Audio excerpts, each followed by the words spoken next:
I used to feel like getting a job was like taking you away from your purpose, but now I see, and like my wife helped me a lot get more grounded because I was like just following my heart and not knowing what was coming next. And but now I try to be a little more grounded, where I recognize that if somebody gets a job that they don't like, but it's serving, like it's leading them towards their purpose, then that's okay too. And maybe sometimes I know, like on my journey, I was always fed because I was following my heart.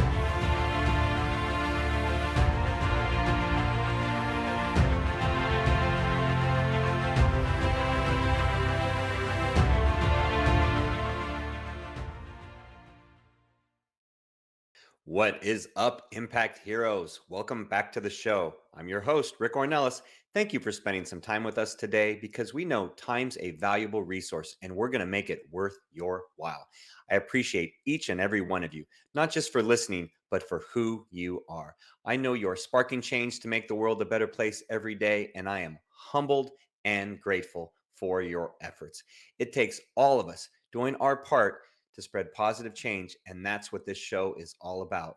Motivating you with stories of struggle, courage, and hope to empower you to make a difference in your life and the lives of others. In case you missed it, It's about becoming better all around so I can best serve and impact the world. And in fact, I personally begin and end each day by journaling. And one of the questions I ask myself at the end of the day is, how did I change the world? available everywhere you listen to your podcasts. Welcome back, Impact Heroes. Today we have the pleasure of speaking to our latest iSpark Change social impact hero, and he is an interesting one to be sure. Our guest today wants to make sustainability so sexy that the general population will find it so attractive they will all want to live that way. He's gone from a lifetime of bullying where he felt he was worth nothing and wanted to end his life to spending 2 years living on his bicycle, biking across Canada to share a message of love, harmony, and peace. He's someone who knows the beauty of this world and has taken years of his life to clean creeks, rivers, forests, and beaches. He's a social entrepreneur investor who has lived with the Native communities in Northern Ontario. He's been a public speaker, visionary, blogger, and author who has found his purpose in life. Please welcome the dynamic, strong, and passionate founder of Planet Karma, Guillaume McMartin. Welcome to the show, Guillaume. Wow, thank you, Rick. I want to meet myself now after what you just read. That's so cool. Hey, it's your story. I just shared it with everyone. So Thank you. Thank you so much for having me here.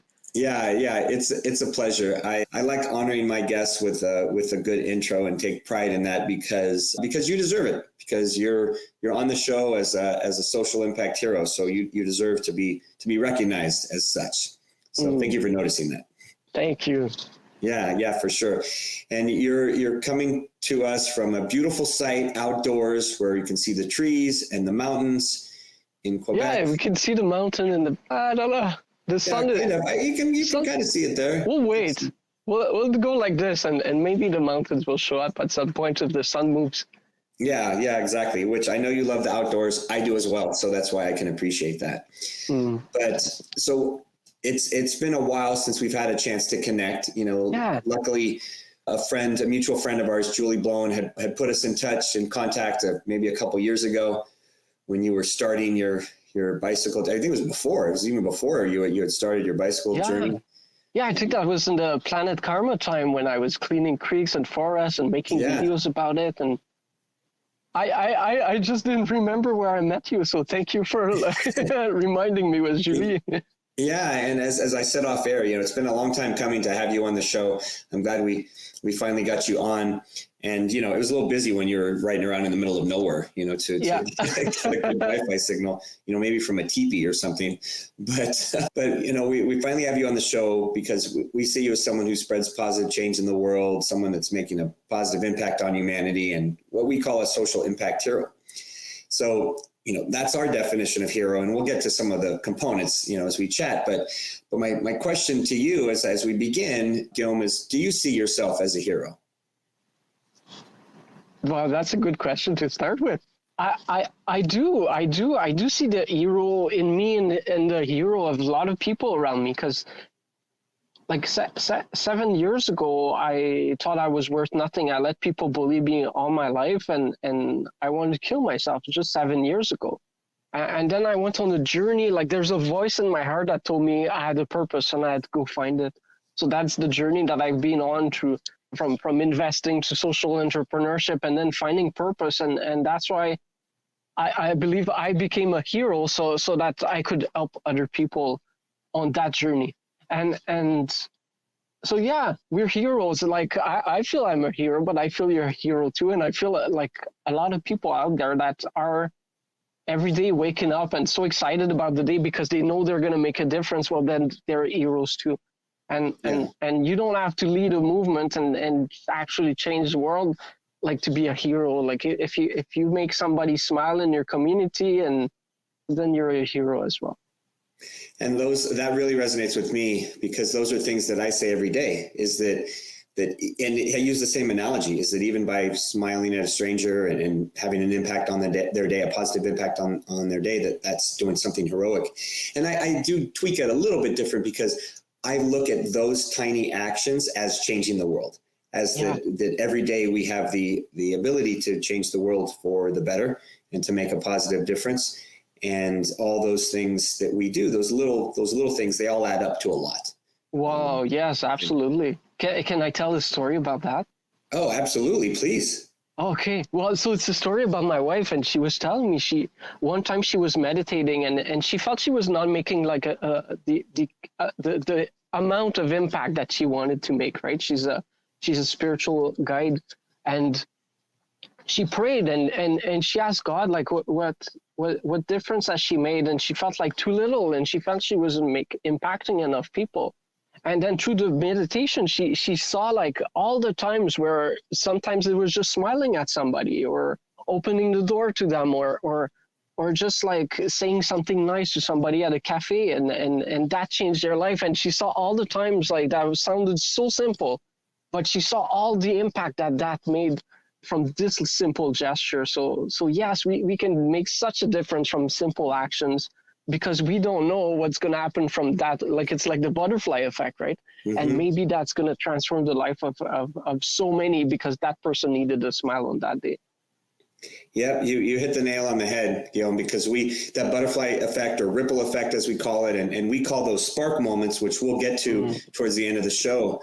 All these moments, but they all make a difference. They all make a difference, and they all have impact. And so I love your story. Thank you very much for sharing that. And you can thank your wife on my behalf. I will. I haven't met her, but you can thank her. Yeah, you can have her on the show one day.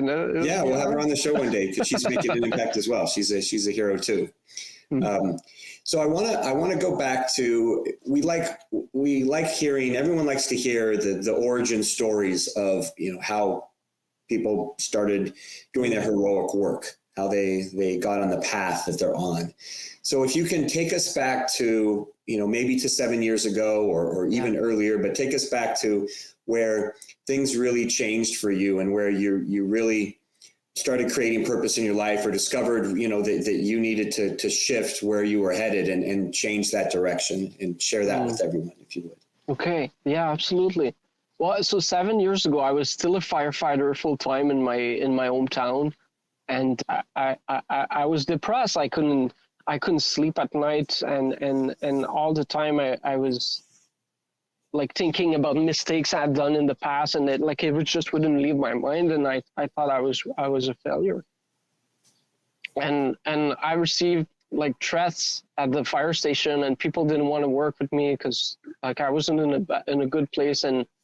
And I remember the fire departments and our HR people from the city like meeting me and telling me, no, you have to go back to work. And I didn't want to go back, and you got to go back to your station. And maybe, like they told me, maybe you're the one that's going to make a difference from all the bullying at the fire station, and you got to speak up for that. And I was too afraid by then. And I just decided to quit the job. And so I was not ready. I was not ready for that journey that I would take, and that's when I really wanted to die. I thought I was worth nothing, but a little voice in my heart, and maybe that's God, the creator, maybe that's an angel. I don't know, that light in my heart that told me, it's not over for you, Guillaume. You have purpose and you have to go find it, and you're going to make a difference, and like you have value. So I went on that journey, and through like so much, I ended up like within a couple weeks, I think I ended up like on reserves in Manitoba and working for economic development projects and like huge things. But I was so over my head and I had no experience, and but I was good at it, and I was looking for investors and working on projects, and then my ego took over, and it took over me, because like for the first time in my life, I felt I was successful. I felt I was important. So my head became like super big, and I was guided by my ego, my pride, and greed, and not too long after that, a couple of years after, I lost everything I had, my investment properties and investments, and I had startups and real estate and stock market investments, and like I was just so much spending because I thought I was so good, and I ended up losing everything and going bankrupt, and that was the best thing that happened in my life, because I was waiting for something. I went in the forest a lot and meditate, and that healed me. That healed me from all that journey, that pain that I had from thinking I was worth nothing. I through the forest, I felt peace. And when I was in the forest, one time I was meditating and I closed my eyes, and when I opened them, I saw tons of trash in the creek. So my heart told me, like, you're gonna go pick it up. And I did. I came back with bags and I picked up the garbage. And then when I was exiting the forest, somebody saw me and he said, this is very inspiring. He saw all the bags of trash I had, and he said, I want to do it too. So I decided to start recording videos about it, and because I saw I could inspire people, not by talking about pollution, but by doing something about that pollution rather. And that inspired people. And then the Planet Karma movement was born. I had a bunch of friends come and help me grow and create social media and YouTube videos and blog. And then I had people from all around the world, from UK, Russia, Germany, even China. I had friends send me videos, send me pictures of them picking up trash and doing something good in their neighborhood. So that was like, I felt, we can make a difference by me doing something. I'm impacting other people that want to do the same. So that was beautiful, and that's how it all started for me. Incredible story, because some things really stand out to me in what you were sharing. One is that you were in a difficult situation and you had to get out of that situation. So you did what a lot of us will do in that situation. You quit, you left that environment. What really stood out to me is that you said you weren't ready, right? You weren't ready to make that in, even though they said, oh, maybe you're the one that's going to help stop it, or you're the one that can, help others, but you weren't ready. You were kind of in. I was afraid. You were afraid. Yeah, you were afraid, and maybe in self-preservation mode, right? And just focusing on, I have to get better myself, heal myself first before I can help others, which is very true.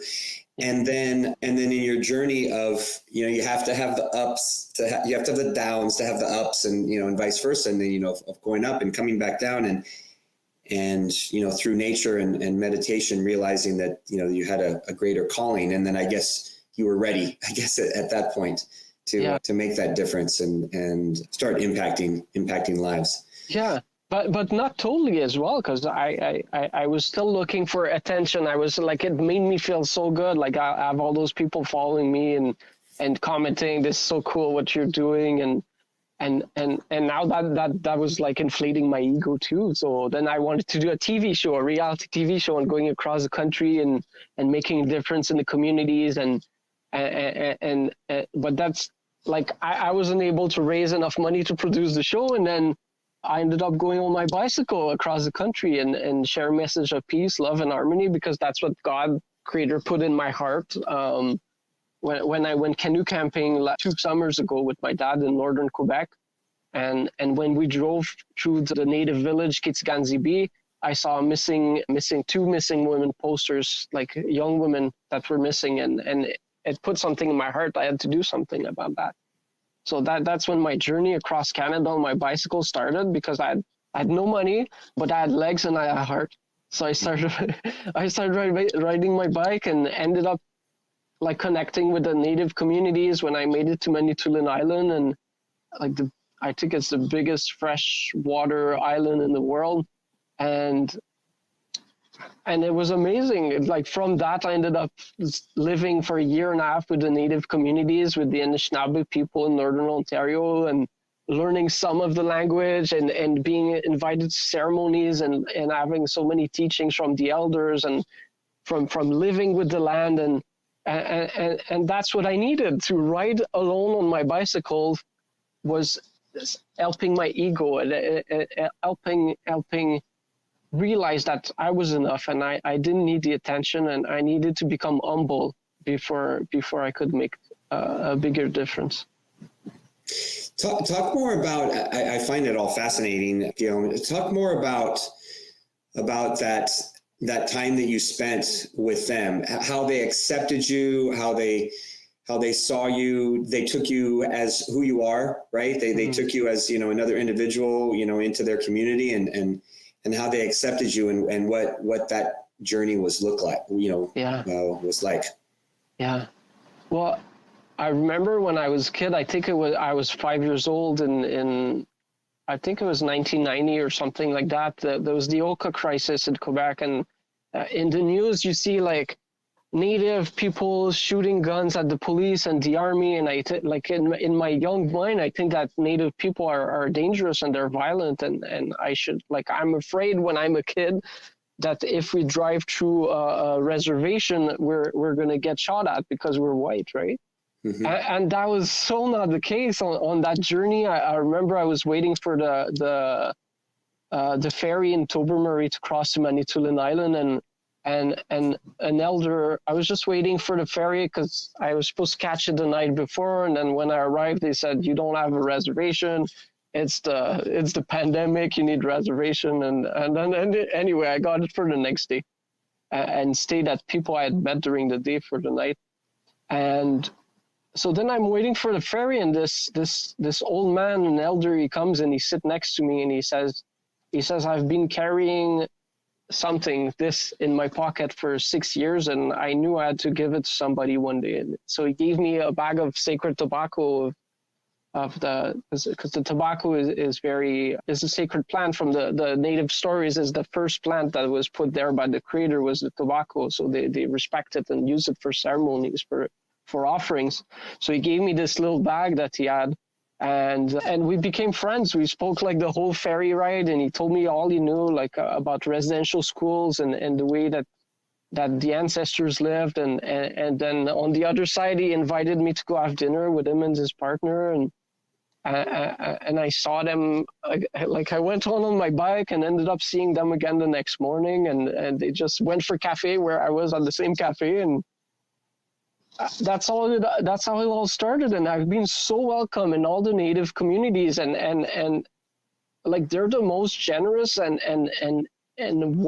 like caring people I've ever met, and I can't like even conceive that when I was a kid I was afraid of those people. And while like prophecies tell of all the races, all the nations coming together, and like all native prophecies, and they're so welcoming. And if you see a teepee with a fire, know that whatever color you are, you're welcomed. And that's like very important for many elders. And yes, people have been hurt and through residential school and colonization and taken away from their culture, but now it's coming back. And those people that have been so hurt by the white man are so welcoming now. And yes, I've met people that were hurt and treated me wrong, but I responded with love, and this is what I have in my heart. And when I responded with love, I saw those same people a few months later at powwows, and they all come and give me a hug and say, like, you really had an impact on my life. So that was beautiful. So that's like all those teachings that I've received in the communities. I ended up becoming a firekeeper. Like, so from firefighter, I became a firekeeper that keeps the sacred fire going in the teepees. And so I lived in teepees for a whole winter. And actually, I built a snow igloo and lived in it for 2 weeks. And like, it was quite the experience. It was amazing. It sounds like an incredible experience, and incredibly rewarding, and something that you'll take things away from for your whole life, right? That you already have, and that will continue to teach you throughout life. So how did that affect, I mean, you prior to doing that, as you're riding your bike and everything, that that you want to share the message of love, harmony, and peace. Mm-hmm. How did part of being a hero is that the H represents that you honor your purpose. So what do you feel is your purpose now, and how do you feel that affected your purpose, your definition of who you are and how you show up in the world? Uh-huh. Well, first of all, I just want to say that this whole time I have no idea what I'm doing, right? I'm just like listening to my heart and following my purpose, but like, I don't know. And when I woke up in the morning and I'm in a tent and my bike is next to it, and then I look at the sky and I know I'm heading towards the Rockies, but that's pretty much it. I didn't plan nothing before that trip, and I had no money. So like, but God, the creator, like gave me so much, all I needed every day. And so I think when you follow your heart, when you follow your purpose, you just, I don't know, there's this magical divine energy around you that's just opening the doorways. And then this winter I continued riding. So I was invited to be in a documentary in December. So I went back to Manitoulin Island with my bicycle, and then the guy started recording, and then I'm like, I'm going to ride from here. I've already done that road,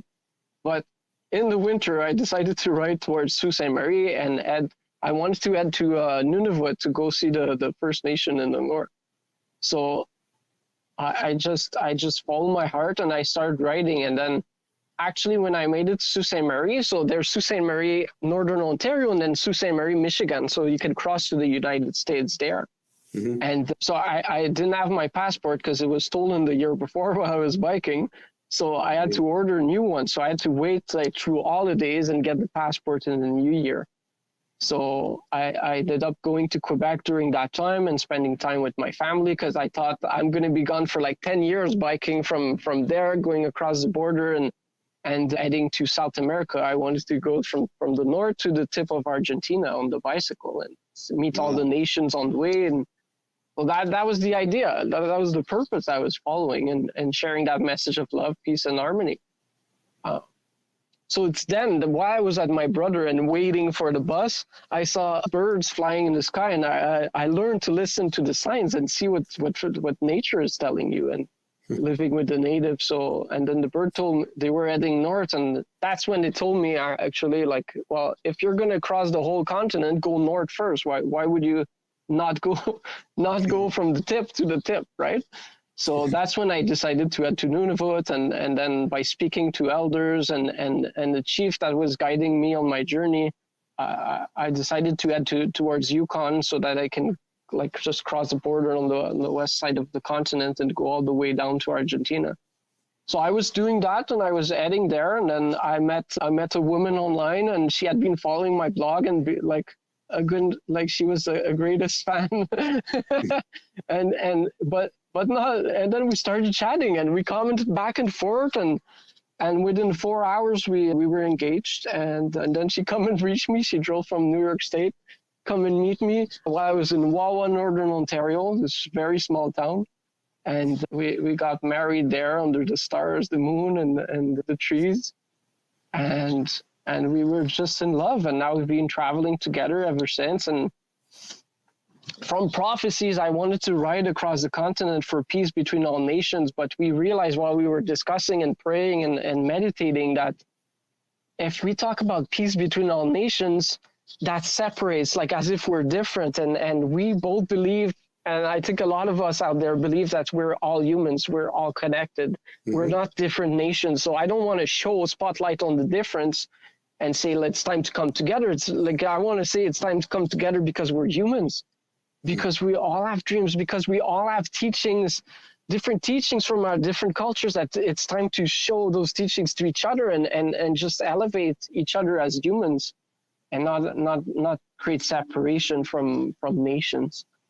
So that's been the path ever since. And now my wife and I are traveling and being nomads and sharing that message and talking about love for all of creation, for each other, but also for the planet and all living things.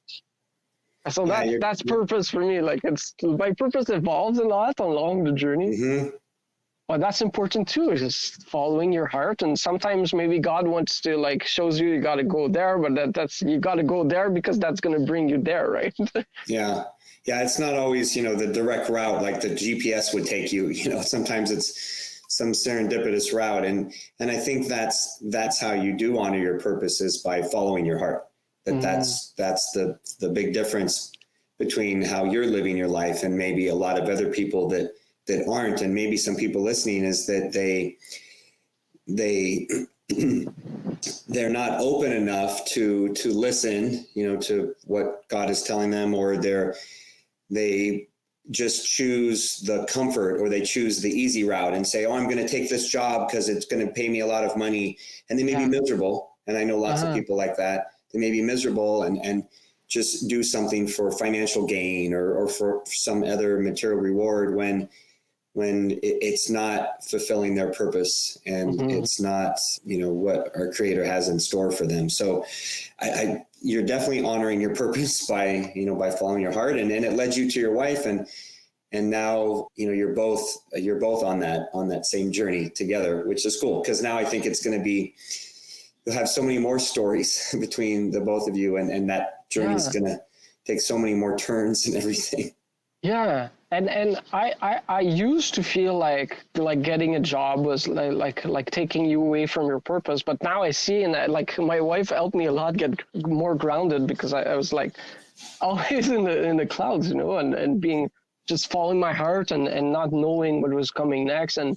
But now I try to be a little more grounded, where I recognize that if somebody gets a job that they don't like, but it's serving, like it's leading them towards their purpose, then that's okay too. And maybe sometimes I recognize, I know, like on my journey, I was always fed, because I was following my heart. But I know it's not like being a single dude on this bicycle is not like a life that everybody can live and live in teepees. And so if you have family, like, I understand why people want to get a job, but just always let your heart guide you. And maybe that job is serving you, so that maybe, I don't know, one day you want a ranch and you want to take care of horses. Well, let's see that vision and let it bring you there. Yeah, that is important. That is important to share with people, is that there can be purpose and beauty in whatever you're doing, if you're open to seeing that. Yeah. So I know throughout your journey, you've engaged your audience and your mission with your blog and your videos. And I followed you along when you're on your journey, and you get a flat tire and this and these other things that are happening and all that. So I want to move on to the R of Hero, of rippling your message to others to spread positive change, because and I know you've done that in what you've shared today, but I feel that it's our life stories that connect us, and in our beautiful, flawsomeness, as I call it. We're all flawed, we're all awesome. And so we have to share those lessons with others in the service to others, right? The lessons we've learned along the way. So you've shared a lot that I think people can learn from, but what would you say was the biggest lesson you learned in your journey, to this point? And maybe not necessarily just the journey of those 2 years, but just from going back 7 years even. What do you think is the biggest lesson you've learned in that time?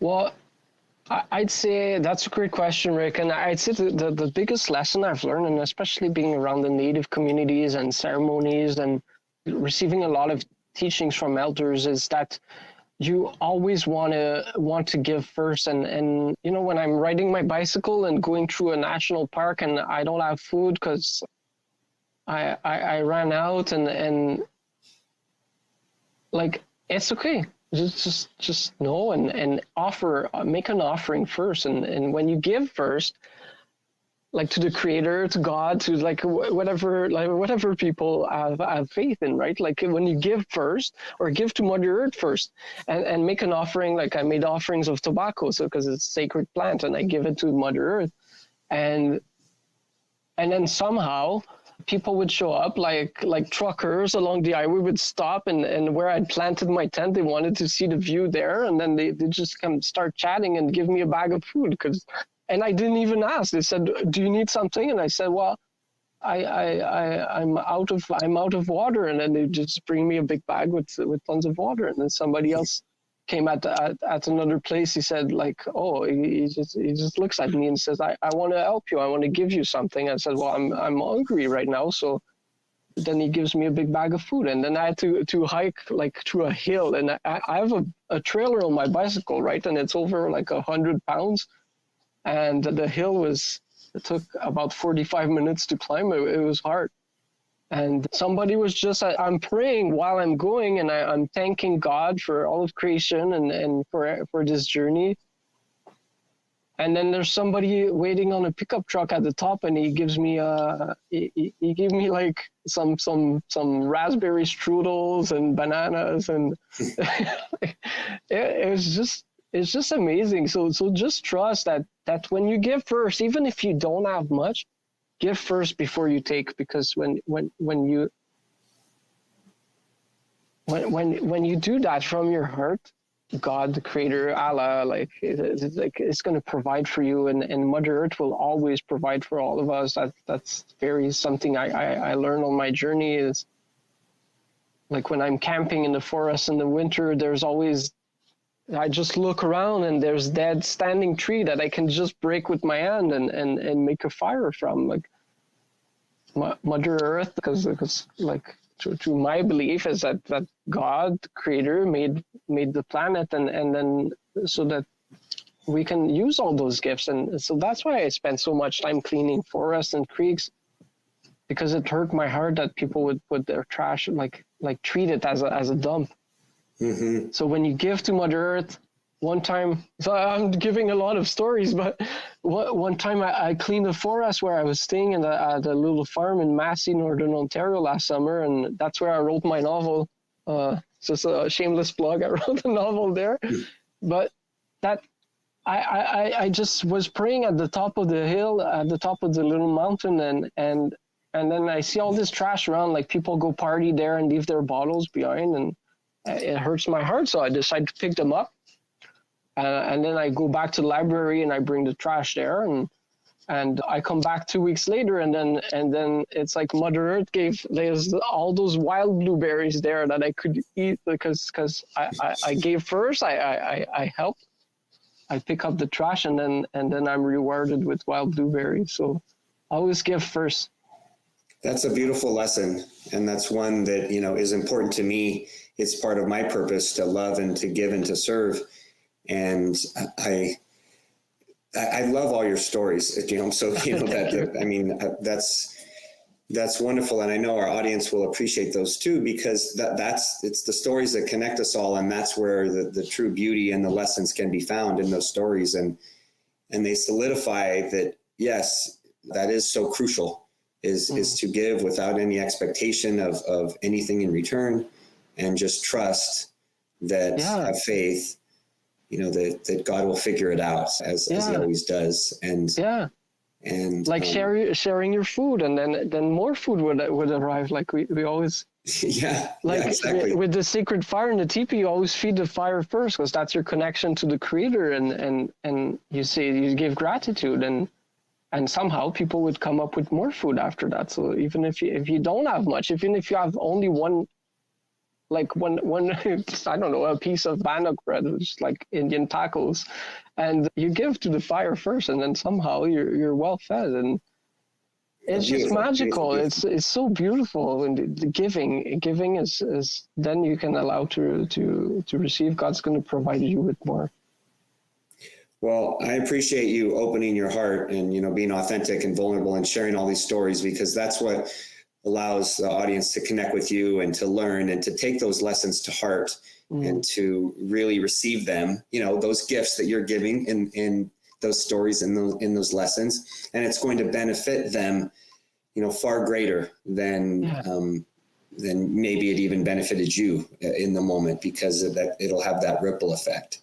Yeah. So that brings us to one of the final questions, and I could probably listen to stories like this from you all day, but to respect the audience, it brings to a question that I alluded to earlier, which is about those spark moments in life. And these are when our actions have a ripple effect that goes far beyond the initial act, like your wife said, or someone else's actions have a ripple effect on us that goes far beyond that initial act. Yeah.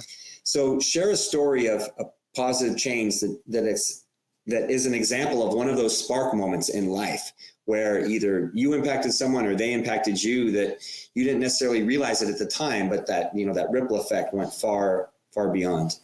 Yeah. Okay, I have a really good one for that. So it goes with the story, because I'm a storyteller, so I got to tell a story.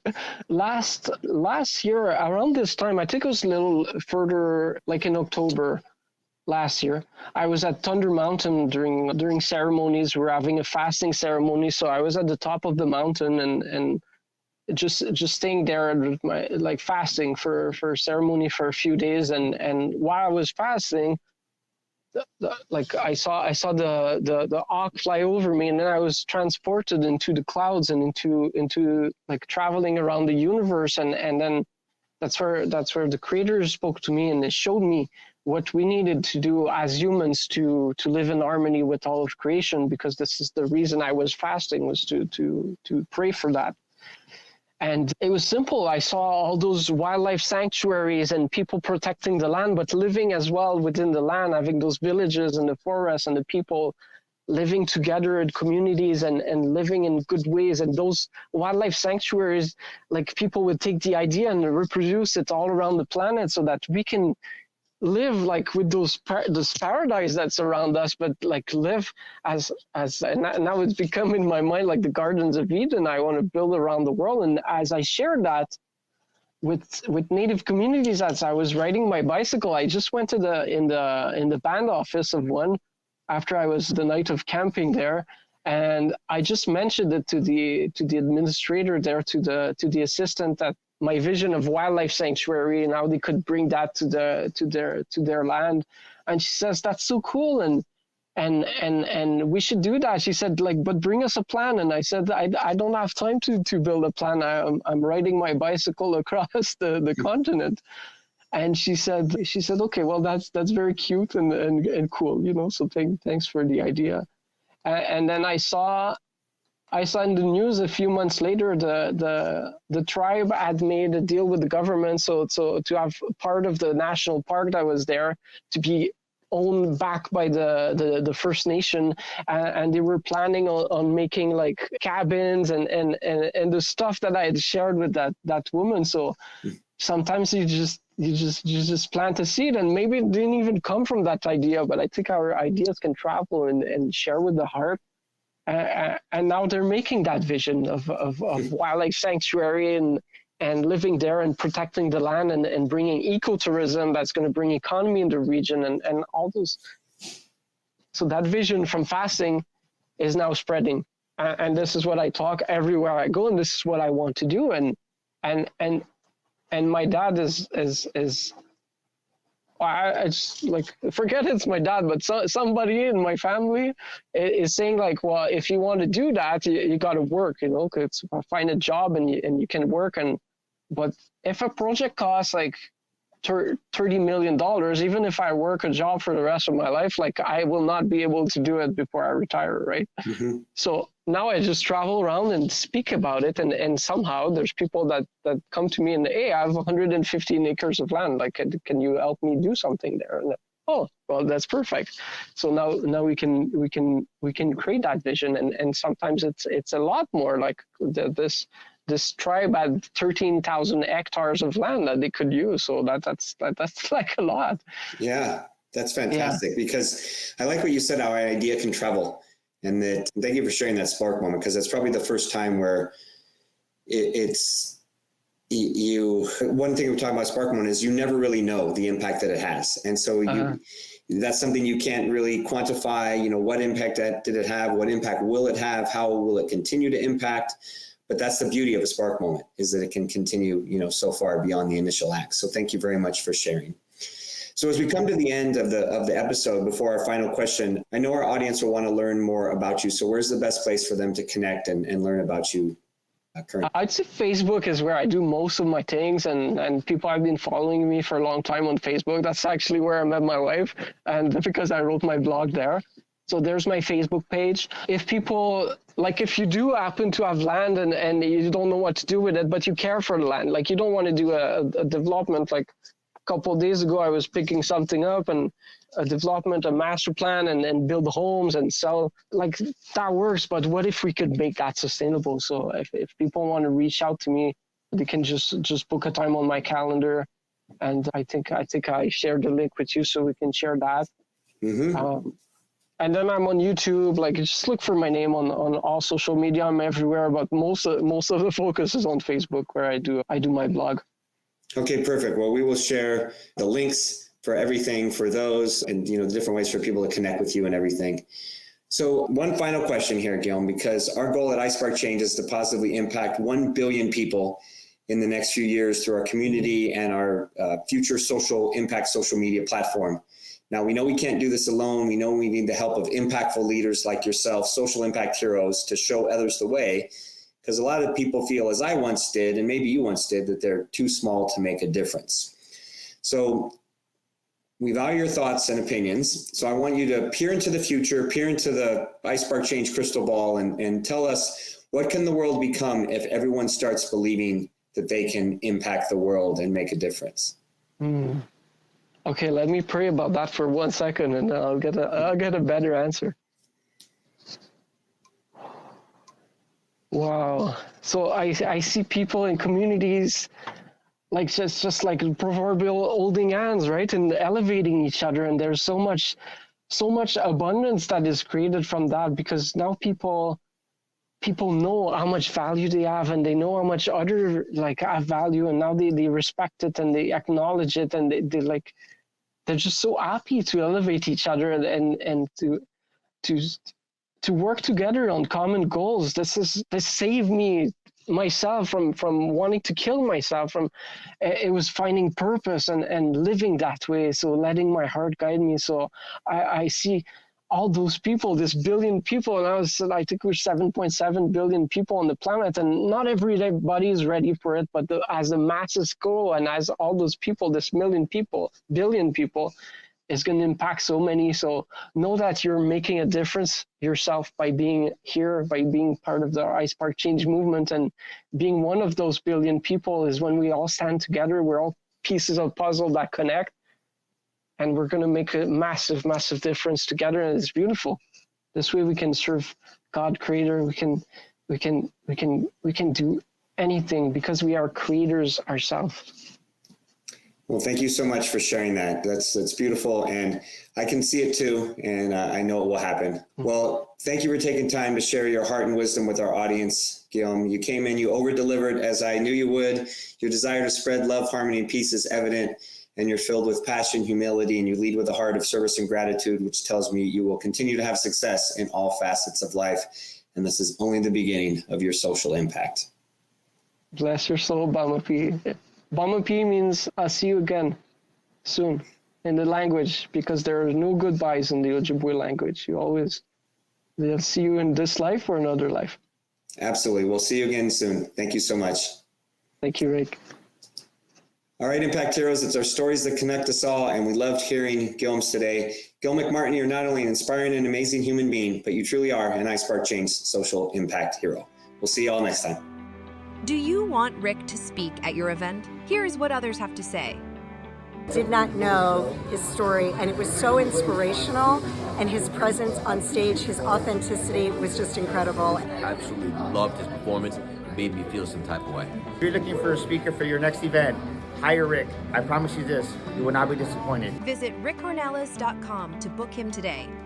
Remember, Impact Heroes, every positive action can be a spark moment that has a ripple effect that spreads far beyond the initial act. So go out there and spark change. Don't forget, if you enjoyed this episode, then please smash that 5-star rating on iTunes or Spotify and leave a review. We value your comments and we want to hear from you in the community. Thank you for listening. God bless you, and we'll see you next week on the iSpark Change podcast.